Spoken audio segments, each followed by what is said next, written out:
বিএনপিকে mature political party বলছি এবং রাষ্ট্র ক্ষমতায় বহুবার তারা ছিল এটা বলছি, এর মানে কিন্তু আমি এটা বোঝাতে চাচ্ছি না যে বিএনপি অনেক ভালো কাজ করছে। রুট লেভেলে, গ্রাসরুট লেভেলে বিএনপির ব্যাপারে অনেকের অনেক গ্রিভেন্সেস আছে এবং এটা বাংলাদেশের political reality. I don't think যে বিএনপির এটা কোনো মানে এটা এড়ানোরও কোনো উপায় আছে।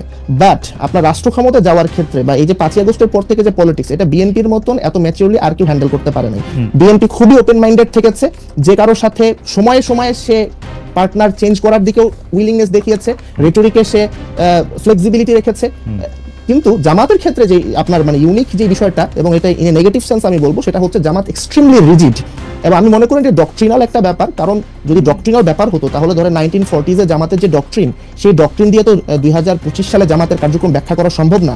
এক সময় তো জামাতে আপনার আইনজীবী হওয়া নিষিদ্ধ ছিল, হ্যাঁ, স্কুল কলেজে পড়াশোনা, তারপর শিক্ষকতা, এগুলো জামাতে আপনার ডক্ট্রিনে নিষিদ্ধ ছিল, বা সেখান থেকে কিন্তু তারা আপগ্রেড করেছে। কিন্তু তাদের মধ্যে একটা লিডারশিপ, আমি দেখি যে একটা ক্যারিসমেটিক একটা লিডারশিপের অভাব আছে। সো এখান থেকে কোয়ালিশন বিল্ড করতে পারছে না। প্রধান বিরোধী দল যে হবে, আপনার ধরেন, আমি কি একটা মিনিট আপনাকে চেয়ে নিতে পারি? জি প্লিজ। আপনার ধরেন হাসিনা তো স্বৈরাচার ছিল, ইভেন হাসিনাও কিন্তু সে একা স্বৈরাচার না। পৃথিবীর কোনো স্বৈরাচার একা থাকে না, তার কিছু একটা সিলেক্টরেট থাকে, তার কিছু হেন্সম্যান থাকে। তো তারও একটা জোট ছিল। আমি যেটা বলতে চাচ্ছি, দেখেন বিএনপির ইনফর্মাল ফর্মাল একটা জোট আছে, জামাতের সেই জোটটা কি?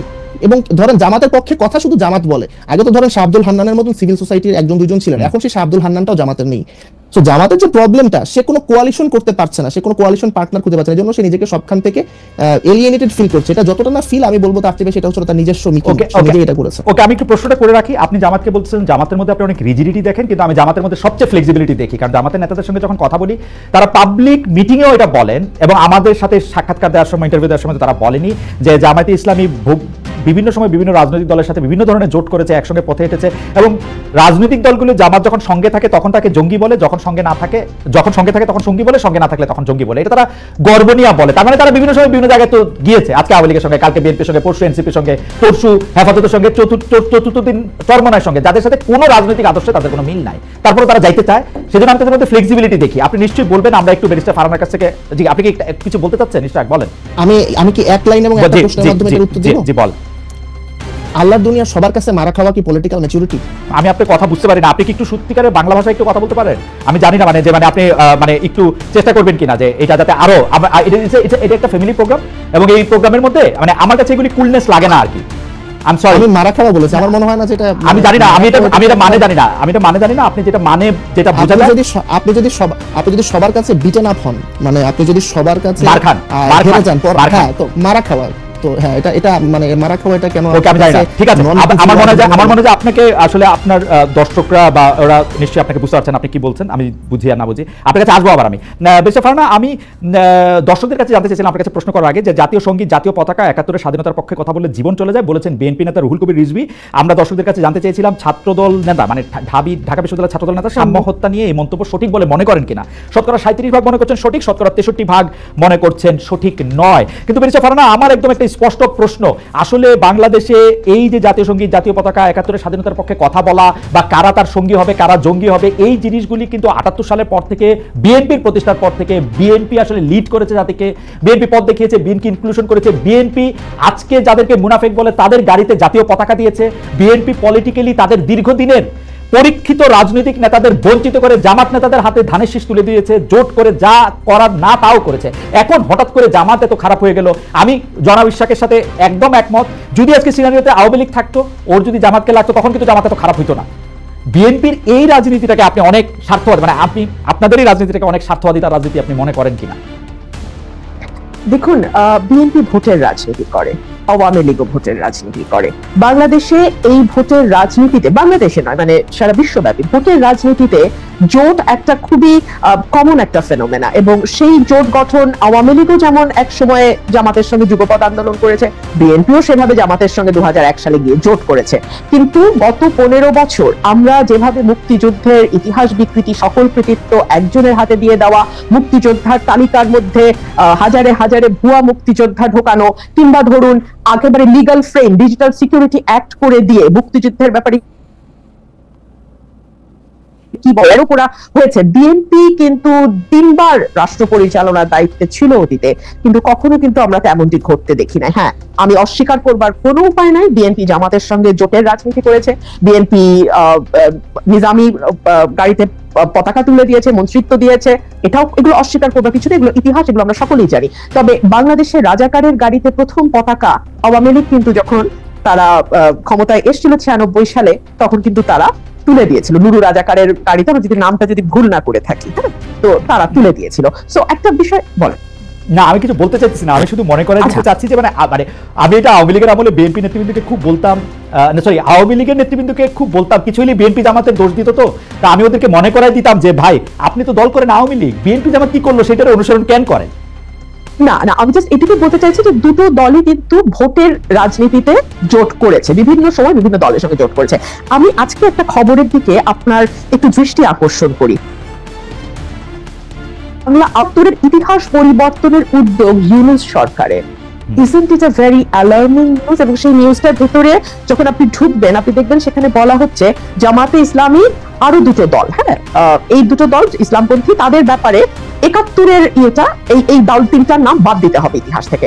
পরবর্তীতে এই ব্যাপারে জামুকা জানতোই না, যখন জানতে পারলো তখন তাদের তীব্র প্রতিবাদের মুখে এইটুকু বলা হলো যে তৎকালীন জামাতে ইসলামী এবং অন্য দুটো ইসলামিক দলের আগে তৎকালীন শব্দটা বসিয়ে দেওয়া হবে। তো আমি মাত্র কিছুক্ষণ আগে আমি নিউজটা দেখেছি, সো আমি আসলে পুরোটা পড়তে পারিনি। এই নিউজটার ভেতরে খুব পরিষ্কার বলে দেওয়া আছে যে মুক্তিযুদ্ধের ইতিহাস থেকে কিভাবে জামাতকে এবং জামাতের অ্যালাইড যে পলিটিক্যাল পার্টিগুলো ছিল সেই সময় তাদেরকে বাদ দেবার একটি চেষ্টা আমরা লক্ষ্য করছি। আপনি দেখুন এই সরকারের আগে যে সরকারটি ছিল ইমিডিয়েটলি বিফোর আওয়ামী লীগের যে সরকার, তাদের ব্যাপারে আমি সংসদে দাঁড়িয়ে একবার বলেছিলাম যে বাংলাদেশের ইতিহাসে এত বেশি মুক্তিযুদ্ধের বিপক্ষের কোন শক্তি আওয়ামী লীগের মতন কোনোদিন ক্ষমতায় আসে নাই। বিকজ আওয়ামী লীগ যেটা করেছে, বাংলাদেশের মুক্তিযুদ্ধের যে মূল স্পিরিট, সাম্য, মানবিক মর্যাদা, সামাজিক ন্যায় বিচার এবং গণতন্ত্র, এই প্রতিটা জিনিসকে গত 15 বছরে তারা ধ্বংস করে দিয়েছে। আমি একটু আপনার সাথে শামিল হই এই ব্যাপারে, আমি আপনার সাথে সম্পূর্ণ একমত। আওয়ামী লীগ সবচেয়ে বেশি মুক্তিযুদ্ধের যে স্পিরিটটার কথা তারা বলেছে তার বিপক্ষে তার প্রতিটা অবস্থা ছিল, কি বলে প্রাতিষ্ঠানিক মানে প্রতিষ্ঠানগুলিকে ধ্বংস করা থেকে শুরু করে গণতন্ত্রকে বজায় না রাখা, মানে সমাজতন্ত্র নিশ্চিত না করা, ধর্মনিরপেক্ষতা, যাতে তোমাদের ক্ষেত্রে তারা 10-0 পেয়েছে। একদম। কিন্তু আপনি যদি একটু বিএনপি রাজনীতিটা যদি একটু বলেন একটু সুবিধা। দেখুন, বিএনপির হাত ধরে কিন্তু এই যে 4র্থ সংশোধনী, যেটা বাংলাদেশের সংবিধানের মূল স্পিরিটটাকে নষ্ট করে দেয়, একদলীয় শাসন ব্যবস্থার দিকে নিয়ে যায়, আজীবন রাষ্ট্রপতি ঘোষণা করার দিকে নিয়ে যায়, সেই জায়গা থেকে বাংলাদেশকে মুক্ত কিন্তু বিএনপি করেছে। বাংলাদেশের সংসদীয় গণতন্ত্র সেটাও বিএনপির হাত ধরে এসছে। আমি একবারও বলছি না যে বিএনপির শাসনামলে বাংলাদেশ বেহেশত ছিল, বাট তারপরেও তো রাজনীতির আলোচনা তুলনামূলকের ভিত্তিতেই হয় সবসময়। সো অন্য যে পলিটিক্যাল পার্টিগুলো ক্ষমতায় ছিল তার চেয়ে বিএনপির পারফরমেন্সের দিক থেকে যদি আপনি হিসাব করেন, কোনো দল পারফেক্ট না, কিন্তু তারপরেও যদি আপনি তুলনামূলক একটি চিত্র করেন, তাহলে বিএনপির সঙ্গে আমি খুবই বিনীতভাবে বলি অন্য কোনো রাজনৈতিক দলের কোনো তুলনাই হয় না। আপনি দেখুন, বিএনপি 31 দফা দেওয়ার আগে ভিশন 2030 দিয়েছিল, সেটা দিয়েছিল 2016 সালে দেশনেত্রী বেগম খালেদা জিয়া। খুব ইন্টারেস্টিং, বিএনপি অনেকগুলি সংস্কার প্রস্তাব করেছে, 31 দফা খুব ভালো, কিন্তু যেই বিএনপি বুঝতে পেরেছে তারা ক্ষমতার খুব কাছাকাছি এসেছে, তখন সকল ধরনের সংস্কারের বিপক্ষে তারা একটা দাঁড়িয়ে গেছে, কারণ তারা বুঝতে পারতেছে যে তাদেরকে আওয়ামী লীগের মতো করে দেশ শাসন করতে হবে। তাদেরকে আরেকজন মানে আমি কি বলবো, মানে শেখ হাসিনাকে আদর্শ মেনেই প্রধানমন্ত্রী হতে হবে। একদম না খালেদ ভাই, আমি আপনাকে খুবই বিনীতভাবে আমি আপনার সঙ্গে ডিফার করছি। আপনি একটু সময় দেন, আমি বলি কেন ডিফার করছি। আচ্ছা, বিএনপি যেটা বলেছে যে যেই সংস্কারগুলো মূল, যেমন প্রধানমন্ত্রী, রাষ্ট্রপতি, মন্ত্রী পরিষদের মধ্যে ক্ষমতার ভারসাম্য, এক ব্যক্তি পরপর 2বারের বেশি প্রধানমন্ত্রী হতে না পারা, সংবিধানে সংসদে আপার হাউস লোয়ার হাউসের প্রভিশন আনা, আর্টিকেল 70 সংশোধন করা, এই প্রতিটাই কিন্তু সাংবিধানিক সংস্কার। এবং সাংবিধানিক সংস্কার আর্টিকেল 142 অনুযায়ী একটা নির্বাচিত সংসদ ছাড়া, যেই সংসদে 2/3 মেজরিটির ভোট লাগবে, মানে 2/3 সংসদ সদস্যের ভোট লাগবে সংবিধানে কোনো পরিবর্তন বা সংস্কার আনতে। সো বিএনপি বলেছে যে যদি আগামীতে বিএনপি বা যে দলের রাষ্ট্র ক্ষমতায় যায়, সংবিধান সংস্কার করার জন্য 2/3 মেজরিটি দরকার, তো সেই 2/3 মেজরিটি যদি তারা পায় তাহলে ডেফিনেটলি তারা এই সংস্কারগুলো করবে। আর যে জায়গাটাতে আমি বলছিলাম যে 2016 সালে কিন্তু বিএনপি একটু যদি শেষ করেন, যদি একটু শেষ করেন, তবে বিএনপির এই বক্তব্য আমার কাছে বিশ্বাস করার কোনো কারণ নাই। কারণ হচ্ছে যে বিএনপি বলছিল যে বিচার বিভাগকে আলাদা করবে, সেটা ব্যারিস্টার সৈয়দ ইশতিয়াক আহমেদের সময়, আপনার 2001 সালে আপনি মনে থাকবেন, তিনি আলাদা করতে চেয়েছিলেন, বিএনপি বলেছিল যে ক্ষমতা এসে করবে, 5 বছর কিন্তু করে নাই। আর এখন তো ওই সময় তো করবে বলে করে নাই, এখন করবে না বলতেছে, এখন কি আর করবে জীবনে? খালেদ ভাই, আমি শুধু বলবো যে সময়ই এই কথাগুলোর উত্তর দেবে। বিচার বিভাগ স্বাধীন করবে না, এটা কি বিএনপি একবারও বলেছে? স্বাধীন বিচার ওইটা বিভাগ করবে কিন্তু- বলছিল, ওইটা করবে বলছিল, তারপরেও করে নাই। এটা তো সংস্কার তো করবে না, মানে দুইবারের বেশি প্রধানমন্ত্রী থাকতে পারবে না, এটা করবে না বলছে বিএনপি, তাহলে কি আর করবে? ওইটা করবে বলছিল না। বেশি পারেন, আমি আপনাকে বলি, বিচার বিভাগ আলাদা করার ব্যাপারে সকল প্রস্তুতি ব্যারিস্টার সৈয়দ ইশতিয়াক আহমেদ আইন উপদেষ্টা হিসেবে নিয়ে রেখেছিলেন 2001 সালে। তখন এটি করতে চেয়েছিলেন, বিএনপির পক্ষ থেকে বলা হয়েছিল আমরা আসি, আমরা এটি করব। তারপরে 2001 থেকে 2006 সাল পর্যন্ত বিএনপি ক্ষমতায় ছিল, বিচার বিভাগ আলাদা হতে সময় লেগেছে আরেকটি তত্ত্বাবধায়ক সরকার আসা। তো সেটি তো তারা বলছিল যে তারা করবে, তাও 5 বছরে করে নাই। এই ক্ষেত্রে তারা বলতেছে যে দুইবারের বেশি প্রধানমন্ত্রী না থাকার যে অপশন, সেটা তারা কোনোদিন মানবে না। তো যেটা মানবে না, এটা কি আর কোনোদিন করবে না? এটা করবে না। কেন করবে না আমি সেটা আপনাকে বলি। বলেছে বিএনপি এটুকু বলেছে যে পরপর দুবারের বেশি, মানে থার্ড টার্মে সে প্রধানমন্ত্রী হতে পারবে না, এটা বলেছে। আচ্ছা, আপনি আমাকে দেখান তো ওয়েস্টমিনিস্টার ডেমোক্রেসি যে দেশগুলো আছে, হ্যাঁ, সেখানে কি একটা দল তারা আগে থেকে বলে যে না, পরপর দুবারের বেশি আমরা একজনকে প্রধানমন্ত্রী করব না, বা আমরা পরপর 3বারের বেশি একজনকে করব না, বা একবারের বেশি একজনকে করব না? এটা তো দলের নিজস্ব সিদ্ধান্ত যে তারা কাকে প্রধানমন্ত্রী করবে, কাকে প্রধানমন্ত্রী করবে না। এই স্বাধীনতাটুকুকে আমরা দলকে দিব না? হ্যাঁ, দিব। বেঁচে পারে না, বেঁচে পারে না। আমি আপনার কাছে আবার আসবো। জনাব ইশাককে একটু শুনে আসি। শুধু আমি একটু এটা বলে রাখি, দলের কোনো সিদ্ধান্ত নেওয়ার ক্ষমতা নাই দলের টপকে চেঞ্জ করার। আমরা গত 40 বছরে তাই দেখছি। ওয়েস্টমিনিস্টারের উদাহরণ আপনি দিলেন। ওয়েস্টমিনিস্টার ডেমোক্রেসি বাংলাদেশে আইসা ওই যে, মানে আমি কি বলবো, পথিক তুমি পথ হারাই যাচ্ছ, আমরা নামে বলি আর কি, যে মানে ওয়েস্টমিনিস্টার ডেমোক্রেসি বাংলাদেশে একটা ডিফারেন্ট ডেমোক্রেসি। এটা আসলে আমাদের স্টাইল। আমি একটু জনাব ইশাকের কাছে, না আপনার কাছে আসি আমি, বেঁচে পারে না, আপনি এই বিষয়ে একটু নতুন করে একটু বলবেন। জনাব ইশাক, আমরা আজকে ডেইলি স্টার সম্পাদক জনাব মাহফুজা নামের একটি কলাম প্রকাশিত হতে দেখি, সেখানে তিনি লিখছেন, সম্প্রতি কি বাংলাদেশে এমন কিছু ঘটেছে যার কারণে আমাদের এই বিশ্বাস জোরদার হবে যে আমরা গণতন্ত্রের পথে এগোচ্ছি। সামাজিক যোগাযোগ মাধ্যম ব্যবহার করে জোর খাটিয়ে সরকারকে হুমকি দিয়ে, আলটিমেটাম দিয়ে এবং আরও বিভিন্ন উপায়ে সরকারকে নতি স্বীকারে যারা বাধ্য করছে, তাদের কথা বাদ দিলে বর্তমান শাসন প্রক্রিয়া এমন কিছু কি রয়েছে যেখানে সাধারণ মানুষের মতামত প্রতিফলিত হচ্ছে? জনাব ইশাক, আপনার মন্তব্য আমি একটু শুনতে চাই। আরো দু একটা বিষয় আপনার কাছে জানার আছে। জনাব ইশাক, আপনার এই প্রশ্নটার উত্তর আমি দেওয়ার জন্য ব্যারিস্টার মুমিন ফারহানার যে কথাটা বলছিলেন এবং ওনার সাথে আপনার আলোচনাটা হচ্ছিল, সেটা একটু সূত্র টানতে চাচ্ছি। দেখেন, আমাদের জেনারেশন স্পেশালি, তারপর হচ্ছে আপনার এনসিপি এবং শিবিরের অনেকে আপনার এই যে সংস্কার প্রসঙ্গে বিএনপির যে দোদুল্যমান অবস্থান এবং বিএনপির যে ভূমিকা, সেটা অনেকে তো খুব বেশিরভাগই তীব্র বিরোধী, এবং অনেকে তীব্র বিরোধী না হলেও এটাকে খুব একটা ভালো চোখে দেখছে না। কিন্তু আমি এখানে একটু নিজেকে ডিস্টেন্সে রেখেছি এ কারণে, আপনি যদি দেখেন রেভলিউশনের পর সবখানে অ্যানার্কি হয়, যে কথাটা কিন্তু আপনি মাত্র বললেন যে মাহফুজ আনামও সেটাতে অ্যালুড করছে। আপনার ইরাকে সাদ্দামের পতনের পর ইরাক একটা প্রবলেম ফেস করে। সো তারা আপনার স্বৈরাচার ঠেকাতে খুবই উদ্গ্রীব ছিল। স্বৈরাচার ঠেকাতে আপনার হচ্ছে যে পাওয়ার করিডোরগুলোকে আপনার সেপারেট করা, সেপারেশন অফ পাওয়ার, এই বিষয়গুলোতে অনেক বেশি এমফাসিস দেয়। কেউ যেন স্বৈরাচার হতে না পারে। আপনি যেমন বললেন যে বিএনপি তাহলে হাসিনার মতন সরকার চালাতে চায় কিনা, এইটাতে সকল সংস্কার প্রক্রিয়া মানে তাদের ফোকাস নিবদ্ধ ছিল। কিন্তু পরবর্তীতে যেটা হলো, এত বেশি হচ্ছে আপনার ক্ষমতার ভরকেন্দ্র তৈরি হলো যে কেউ আর গভর্নেন্সটাকে ডেলিভারি করতে পারছে। গুড গভর্নেন্স তো পরের কথা, তখন আগেই তো ভালো ছিলাম, এই ন্যারেটিভটা তৈরি হলো এবং মানুষের মধ্যে মনে হলো যে এইরকম এনার্কি যদি তৈরি হয় তাহলে তো একটা মানে আপনার অ্যাটলিস্ট কেউ তো একটা স্টেবিলিটি আপনার এখানে আনুক, বিদেশিরা ওটা খুশি হয়, কারণ তারাও তো ব্যবসা বাণিজ্য করতে হবে, দেশের মানুষও তো অস্থির। আপনি যদি খেতে না পারেন তাহলে শুধু বাক্সদিনত্ব দিয়ে কি করবেন, আপনার যদি এখানে ইন্ডাস্ট্রি বন্ধ হয়ে যায়। তো এইরকম কারণে আমি মনে করি বিএনপি যে প্রপোজালগুলো ছিল, রিফর্ম প্রপোজালগুলো ছিল, সেগুলো কিন্তু একটা প্রি রেভলিউশনারি স্টেজের আপনার রিফর্ম প্রপোজাল। রেভলিউশনারি একটা বাস্তবতার পরে এখন প্রতিদিন যমুনায় আন্দোলন হচ্ছে। হাবিবুর রহমান নামে ছাত্র দলের একজন আছেন, উনি প্রায় এগুলোর বিরুদ্ধে লেখেন এবং আমি মনে করি উনি খুবই দূরদর্শী, কারণ উনি জানেন যে বিএনপিকে কয়েকদিন পর এই ধরনের অ্যানার্কিকে ফেস করতে হবে। এখন যদি এগুলোকে বিএনপি এই সরকারকে চাপ দেওয়ার জন্য, নির্বাচনের জন্য বা সরকারকে আনপপুলার করার জন্য এই বিষয়গুলোকে গায়ে মানে পালে হাওয়া দিতে থাকে, আপনার 2 দিন পর যখন বিএনপি এই সেম সিচুয়েশনটা ফেস করবে when it will be in government, তখন কিন্তু একটা মারাত্মক প্রবলেম হবে। সো এই পোস্ট রেভলিউশনারি সিনারিওতে আপনাদের নেপোলিয়নের উত্থান কেন ঘটলো? কারণ এখানে রেইন অফ টেরর চলছিল, এনার্কি চলছিল। সো আমি এখানে মনে করি যে সেপারেশন অফ পাওয়ার এটা খুবই নেসেসারি, কিন্তু তার আগে আমাদের রাষ্ট্রটাকে একটা স্টেবল অর্ডারে নেওয়ার জন্য মেবি আমাদের এখানে এত হ্যাস্টিলি ডিসিশন বা হচ্ছে স্রেফ বিএনপি এই মুহূর্তে এত রেডিক্যাল চেঞ্জ চাচ্ছে না জন্য তাকে খুব বেশি ব্লেম দেওয়া, আমি মনে করি এখানে আমাদের, আমি কোনো সিদ্ধান্ত দিতে চাচ্ছি না যে এটা ভালো এটা খারাপ, আমি মনে করি যে এখানে আমাদের একটা গ্রে এরিয়া আছে যেখানে আমরা এটা নিয়ে একটু চিন্তা ভাবনা করার সুযোগ আছে। আমি আসলে আপনার কথার প্রেক্ষাপটেই একটা মানে সম্পূরক প্রশ্ন করতে চাই, যেটা আসলে ব্যারিস্টার রুমিন ফারহানার কাছেও যাবে, আপনার একটু মন্তব্য শুনে যেতে চাই।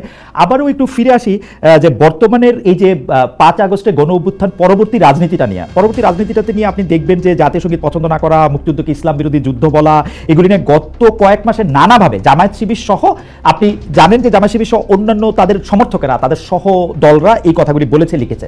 আমাদের এখানে লেখক বুদ্ধিজীবী রেজাউল করিম রনি সম্প্রতি আসে এটা বলছিল যে জামায়াত 24 দিয়ে 71-কে ঢাকতে চেয়েছিল, সেটা ব্যাকফায়ার করেছে। এই ব্যাপারে আপনার কোনো মন্তব্য বা পয়েন্ট অফ ভিউ আছে কিনা, এটা কি সত্যি আসলে জামায়াত কি মনে করে যে আসলে 24-কে বড় করে 71-কে ছোট করা বা 71-কে অন্য একটা মাত্রা দেওয়া, এটা কি সম্ভব, বা এটা কি জামাতের পরিকল্পনার মধ্যে আছে? জামাতের পরিকল্পনার মধ্যে আছে কিনা সেটা তো আমি বলতে পারবো না। আল্লাহ আমাকে ক্ষমতা দেয়নি তাদের অন্তর ঢুকে চেক করার। বাইরে দেখে কি এটা অনেকে বাইরে দেখে কি আপনার দেখেন, আপনার যে বিতর্কগুলো আছে এই বিতর্কগুলো কিন্তু নতুন না, এবং বিষয়গুলো এমনও না যে এই বিতর্কগুলোতে অন্য কেউ এর আগে পার্টিসিপেট করে নাই। যেমন গতকালকেই দেখলাম যে বিএনপির একজন কেন্দ্রীয় নেতা A.K. ওয়াহিদুজ্জামান, ওনার একটা স্ট্যাটাস সম্ভবত 2019 বা 21 সালে সেটা ভাইরাল হয়েছে, যে উনি সেখানে জাতীয় সঙ্গীত পরিবর্তনের ব্যাপারে কথা বলেছেন। কর্নেল ওলি, আমি ভুল করে না থাকলে উনিও মুক্তিযুদ্ধ করেছেন, উনিও কিন্তু জাতীয় সঙ্গীত পরিবর্তনের ব্যাপারে কথা বলেছেন। আমার বহু আগে খেয়াল আছে, যদি স্মৃতি প্রতারণা করে না থাকে, বর্তমানে যে বিডিআর তদন্ত কমিশনের প্রধান, উনি মুক্তিযুদ্ধ করে ওখান থেকে ওয়ারকোর্স থেকে আপনার সেনাবাহিনীতে কমিশন লাভ করেন, উনিও কিন্তু জাতীয় সঙ্গীত পরিবর্তনের ব্যাপারে কথা বলেছেন। তো পত্রপত্রিকায় পড়েছি এটা নাকি জিয়াউর রহমানের আমলে, এটা ডিবেট আছে, ওনার সময় নাকি এরকম চিন্তা ভাবনা চলছিল। তো এটা আমি মনে করি ডেমোক্রেটিক ডিবেটের পার্ট। এখন আপনার এবং বর্তমানে যে জাতীয় সঙ্গীত আছে সেটা বিরোধিতা করার তো এমন যে কোনো গ্রাউন্ড নাই তা না। আপনি জার্মানিতে থেকেছেন, জার্মানিতে আপনার জাতীয় সঙ্গীত নিয়ে অনেক ডিবেট আছে। ওখানে বলা যায় জাতীয় সঙ্গীত আপনার ফ্যাসিস্ট এরার রেমনেন্ট আছে, সেটাকে কিভাবে মডিফাই করবে, তারপর ইস্ট ওয়েস্ট ওই কমিউনিস্ট এরার। সো আমরা বিষয়গুলোকে যদি ডেমোক্রেটিক ডিবেটটাকে ওপেন রাখি, তাহলে আমার মনে হয় যে এটা আমরা করতে পারবো। এখন এগুলোর মাধ্যমে আসলে জামাত কি অ্যাচিভ করতে চেয়েছে, একটা লেখা যে জিনিসটা আপনি বললেন, ছাত্র সংবাদে একটা লেখা প্রকাশিত হয়েছে আহমেদ আফগানি নামের, সেখানে বলেছে যে অনেক মুসলমান না বুঝে ভুল বুঝে মুক্তিযুদ্ধ গেছে। তো এটা আহমেদ আফগানির, আমি মনে করি যে এটা প্রথমত আহমেদ আফগানির নিজস্ব মতামত। এই মতামত তবে জামাত শিবিরের অনেকেই হোল্ড করেন এবং জামাত শিবিরের বাহিরেও অনেকে হোল্ড করেন, বাট আমি মনে করি না যে জামাত বা শিবির অফিসিয়ালি, বিশেষ করে বর্তমান যে নেতৃত্ব, তারা বরঞ্চ তারা আসলে 71 জিনিসটাকে পাশ কাটিয়ে যেতে চান। এই কারণে না যে তারা 71-কে ভুলে যেতে চান, বরঞ্চ তারা 71 জিনিসটাকে পাশ কাটিয়ে দিতে চান, যাতে করে তাদের মানে তারা এটাকে এমব্রেস করতে পারেন, বিকজ আদারওয়াইজ তো তাহলে তাদের যে দলের পাস লিডারশিপ সেই বিষয়গুলোকে কোশ্চেন হবে। ওকে, আমি ব্যারিস্টার ফারহানার কাছে আমি এই প্রসঙ্গটা দিয়ে আসলে একটু শেষ করতে চাই, এবং দর্শকদের মধ্যে থেকেও এই প্রসঙ্গটা আছে যে আপনি এই জামায়াতের বা বিএনপির এই রাজনীতি বা এনসিপির রাজনীতির ক্ষেত্রে যেগুলি প্রশ্ন, মুক্তিযুদ্ধ, তারপরে হচ্ছে ইসলাম বিরোধিতা বা ধর্ম বিরোধিতা বা সংখ্যালঘুতা ইত্যাদি যে প্রশ্নগুলি আছে, সেই প্রশ্নগুলিকে কিভাবে আপনি ডিল হতে যাচ্ছেন এবং সেটা আসলে কোন দিকে যাচ্ছে। আর এইটার সাথে লাগোয়া প্রশ্নটা হচ্ছে যে আওয়ামী লীগের 15 বছরের কর্তৃত্ববাদী শাসনের বিরুদ্ধে যেসব সাংবাদিকরা নিয়মিত কথা বলেছেন, মানে আমি মানবজমিনের সম্পাদক মতিউর রহমান চৌধুরীর কথা এই মুহূর্তে মনে পড়ছে, তিনি খুবই উচ্চকণ্ঠ ছিলেন, বিশেষ করে জুলাই আগস্ট আন্দোলনের সময় তাকেও আমরা অনেক হতাশ হতে দেখছি। এই ফিলটা আপনারও হচ্ছে কিনা, দুটি মিলিয়ে যদি একটু বলেন। আচ্ছা, আমি প্রথম প্রশ্নটাতে আসি। বিএনপি মুক্তিযোদ্ধার দল, বিএনপির প্রতিষ্ঠাতা শহীদ প্রেসিডেন্ট জিয়াউর রহমান, তিনি বীরুত্তম, তিনি সেক্টর কমান্ডার ছিলেন, এবং বিএনপিতে যত মুক্তিযোদ্ধা যতজন আছেন খেতাবপ্রাপ্ত মুক্তিযোদ্ধা, আমার মনে হয় না, আমি মোটামুটি চ্যালেঞ্জ নিয়ে বলতে পারি আর কোন দলে এত মুক্তিযোদ্ধা আছে। সুতরাং মুক্তিযুদ্ধকে অস্বীকার করা, মুক্তিযুদ্ধের গরিমাকে খাটো করে দেখানো, এটা বিএনপির দল হিসেবে বিএনপির মর্মমূলে আঘাত করে। এর আগের প্রশ্নে আমি আপনাকে যে উত্তরটা দিয়েছিলাম জামাত এবং বিএনপির জোটের ব্যাপারে, আমি আপনাকে পরিষ্কার করে বলেছি ভোটের রাজনীতিতে জোট একটা বাস্তবতা, কিন্তু দ্যাট ডাজন্ট মিন যে দুটো দল যারা জোটবদ্ধ হচ্ছে তারা আদর্শিকভাবে একই আদর্শ ধারণ করে। কারণ যদি একই আদর্শ ধারণ করতো তাহলে তো একটি দলই হতো, তাহলে তার দুটি দল হতো না। দুই হচ্ছে এই অভ্যুত্থানের পরে যে বিষয়টি আমাকে সবচেয়ে বেশি আহত করেছে সেটি হচ্ছে পলিটিক্স তো আসলে দুই ধরনের, একটা হচ্ছে আইডেন্টিটি পলিটিক্স, একটা হচ্ছে ওয়েলফেয়ার পলিটিক্স। আইডেন্টিটি পলিটিক্স সেটা ধর্মের ভিত্তিতে হতে পারে, জাতির ভিত্তিতে হতে পারে, যেমন গত 15 বছর আমরা জাতির ভিত্তিতে দেখেছি, বাঙালি জাতি, হ্যাঁ মানে 1000 বছরের বাঙালি জাতি, এই আইডেন্টিটিটাকে আমরা মানে বেস করে পলিটিক্সটাকে রান করতে দেখেছি। ফর এক্সাম্পল ভারতে আমরা মোদির রাজনীতি দেখি, হিন্দুত্ববাদ, হিন্দুকে আইডেন্টিটি ধরে তারপরে তার রাজনীতিটা সেখানে ঘুরপাক খায়। আর পাশাপাশি যেটা ওয়েলফেয়ার পলিটিক্স, সেটা আপনাকে শিক্ষায় আপনি কি করবেন, স্বাস্থ্যে আপনি কি করবেন, সামাজিক সুরক্ষায় আপনি কি করবেন, বৈষম্য নিরসনে আপনি কি করবেন, বেকারের জন্য আপনি কি করবেন, অর্থাৎ কল্যাণমূলক যে রাজনীতি, সেটার একটা আলোচনা, সেটার একটা ডিবেট, সেটার একটা মানে দ্বার উন্মোচন হবে, এই আশাটা আমি করেছিলাম, হয়তো বা খুব বেশি আশা করেছিলাম। কারণ আমি দেখলাম ঘুরে ফিরে আমরা কিন্তু খুবই এমন সব তাত্ত্বিক আলোচনায় নিজেদেরকে আটকে রাখছি যে আলোচনাটা নিয়ে না, বিশ্বাস করেন আমি তো খুব রেগুলার গ্রামে থাকি, গ্রামে আসি, আমাদের সাধারণ মানুষের ন্যূনতম কোনো চিন্তা নাই। আমি ঢাকায় যখন থাকি আমি ইচ্ছাকৃতভাবে, যদিও আমার প্রয়োজন নাই, আমি ইচ্ছাকৃতভাবে রিকশায় উঠি, পাবলিক ট্রান্সপোর্টে উঠি, সিএনজিতে চড়ি, সো দ্যাট আমি ওই মানুষটির সঙ্গে কথা বলতে পারি, জানতে পারি উনি আসলে কি নিয়ে চিন্তিত। বিকজ ওনারাই তো দেশের মেজরিটি, তাই না? ওনারাই তো মেজর শেয়ার হোল্ডার। ওনারা কিন্তু ওই কল্যাণমূলক রাজনীতি যে বিষয়গুলো নিয়ে আলাপ করে, যে বিষয়গুলোর চর্চা কল্যাণমূলক, আমাদের সময় শেষে আছে, একটু যদি করো যে একটু যদি শেষ করেন সময় শেষে। আমি আমি আমি আমি আমি আশাবাদী হতাম যদি আমি দেখতাম যে বিএনপি, জামাত, এনসিপির রাজনীতি হচ্ছে এরকম। বিএনপি তার প্রস্তাবনা দিচ্ছে যে আমরা আসলে এই এই কাজগুলো করব, স্বাস্থ্যে এগুলো করব, শিক্ষায় এগুলো করব, বেকারত্ব নিরসনে। জামাত দিচ্ছে তার প্রস্তাব, এনসিপি দিচ্ছে তার প্রস্তাব, সেখান থেকে মানুষ বেছে নেওয়ার সুযোগ পাচ্ছে। কিন্তু না, রাজনীতি ঘুরপাক খাচ্ছে। জাতীয় সঙ্গীত কি থাকবে না থাকবে না, এটা কি গোলাম আজমের বাংলা কিনা, গোলাম আজমের বাংলা হলে সেখানে আওয়ামী লীগের ঠাঁই হবে কি হবে না, আমাদের মানে এই বিষয়গুলো না আপনাকে কেবলমাত্র গুটি কয়েক মানুষের আমি কি বলবো যে মানে রাজনীতির খোরাক হতে পারে, কিন্তু সেটা মাস পিপলকে কখনোই এই রাজনীতি স্পর্শ করবে না। আমি একটু বাংলাদেশে কি আসলে মাস পিপলের রাজনীতিটা হইছে কোনোদিন? বাংলাদেশ তো আসলে রেটরিক নিয়ে রাজনীতি হয়, মানে মুক্তিযুদ্ধের স্লোগান কোনটা, কোনটা আসলে জামাত ইসলামী, কোনটা আসলে বিএনপি। জি বলেন, মাস পিপলের রাজনীতি হইছে? হয় নাই বলেই না আমি স্বপ্ন দেখছিলাম যে এটা যদি হতো, কিন্তু হয় নাই, হওয়ার শুরুটাও হয় নাই। এতে কি হয় জানেন, আইডেন্টিটি পলিটিক্স প্রতিটা রাজনৈতিক দলকে একটা খুব বড় সুবিধা দেয়, সেটা হলো কিছু রেটরিক দিয়ে খুব দ্রুত মানুষগুলোকে আপনি নিজের দলে আন্ডারে নিয়ে আসতে পারেন। ফর এক্সাম্পল, এই যে নারীর অধিকার কমিশন, আমি আবারও আমাদের প্রাথমিক আলোচনায় ফিরে যাই। এই অধিকার কমিশন আমাদের ধর্মীয় অনুভূতিকে আঘাত দিয়েছে। আমরা একবারও চিন্তা করলাম না যে বাংলাদেশের ধর্ম কেবলমাত্র নারীর পোশাক এবং পুরুষের 4 বিয়ের মধ্যেই ঘুরপাক খায়, কিন্তু ধর্মে যে আরো অনেক ব্যাপার বলা আছে, জাকাত দেওয়ার কথা বলা আছে, ঘুষ না নেওয়ার কথা বলা আছে, আরেকজনের ক্যারেক্টার অ্যাসাসিনেট করার ব্যাপারে, জমি দখল করা, এতিমের সম্পদ দখল করা, রাইট? অ্যাবসলিউটলি। এতিমের সম্পদ দখলের ব্যাপারে এত হার্শ আয়াত বোধহয় আর কোনো ব্যাপারে নাই, এতিমের সম্পদের ব্যাপারে বলা আছে। হ্যাঁ, কিন্তু এগুলো নিয়ে কিন্তু আপনি কোনোদিন আলোচনা শুনবেন না। নারীর পোশাক, পুরুষের বিবাহ, এর বাইরে যেন ইসলামে আর কিছু নাই। এতে আপনার আমার তো কিছু সুবিধা হয় বটে, কিন্তু আপনার কারণে ধর্ম যেমন লাঞ্ছিত হয়, দেশটাও আর আগাতে পারে না। বেঁচে পারে না। আপনি আসলে, যেহেতু আমরা জনাব ইশাককে দিয়ে শুরু করছিলাম এবং শুরুটা অনেক বেশি ভালো হয় নাই, আমরা একটু হাসি খুশি শুরুটা একটু শেষটা একটু করি জনাব মোহাম্মদ ইশাককে দিয়ে। আপনার কাছে আসবো, আমি শুধু এই ব্যাপারে জনাব ইশাকের একটু সুচিন্তিত মতামত একটু শুনতে চাই। জনাব ইশাক, এই যে আমার শুধু জনাব মতিউর রহমান চৌধুরীর কথা বারবার মনে আছে, কারণ জনাব মতিউর রহমান চৌধুরী আসলে প্রকাশ্যে বলেন, লেখায় না, লেখায় প্রকাশ্যে দুইটাতেই আসলে আমি তাকে বলতে দেখি যে মন খুলে লিখতে না পারার কথা, সেলফ সেন্সরশিপের চর্চা বাড়ার কথা। আসলে আমি যে মাহফুজ আনাম সাহেবের কথা বললাম, যে মাহফুজ আনাম সাহেবকে আমি জার্মানি বনে ইন্টারভিউ করেছিলাম, তখনও তিনি বলছিলেন যে যা আমি করতে চাচ্ছি, যা লিখতে চাচ্ছি, তা লিখতে পারছি না, এটা আমার সম্পাদক হিসেবে সবচেয়ে বড় ব্যর্থতা বা সবচেয়ে বড় মানে কি বলবো কষ্ট। একইভাবে এই সেলফ সেন্সরশিপের চর্চা এখন কি আরো বেড়েছে কিনা আপনি কি দেখতে পান? উপদেষ্টাকে প্রশ্ন করলে অ্যাপারেটলি সাংবাদিকের চাকরি চলে যেতেছে, উপদেষ্টা না বললেও চলে যেতেছে। আগে তো শেখ হাসিনা তবু বলতো চাকরি খাইয়া দাও, বা শেখ হাসিনার মেশিনারি বলতো, এখন বলতেও হয় না, অটোমেটিক চলে যায়। আর তারপরে তো সংবাদ প্রকাশ করে তা আবার ডিলিট করা হচ্ছে, মানে ঘটা কইরা। এইগুলিকে আপনি আসলে কিভাবে দেখেন? আপনি বলার পরে আমরা ব্যারিস্টার ফারহানাকে 30 সেকেন্ড শুনবো। জনাব মোহাম্মদ ইশাক। আচ্ছা দেখেন, আপনার এই বিষয়গুলো যেগুলো বললেন, এটা আপনার কিন্তু যে কোনো পোস্ট রেভলিউশনারি সোসাইটিতে এগুলো খুবই কমন ঘটনা। আপনার ওই যে এবং এখন অনেক ফ্রাস্ট্রেশন তৈরি হবে। ইভেন এর আগে জুলাইতে যে ইউনাইটেড ফ্রন্ট ছিল, তাদের মধ্যেও দেখবেন অনেক ধরনের ডিভিশন তৈরি হয়েছে। অনেকে নানান কারণে ডিস্যাটিসফাইড বা হচ্ছে তারা মনে করবেন যে অবমূল্যায়িত হয়েছেন, তো তাদের মধ্যে আপনার বিভিন্ন ফিগার দেখবেন।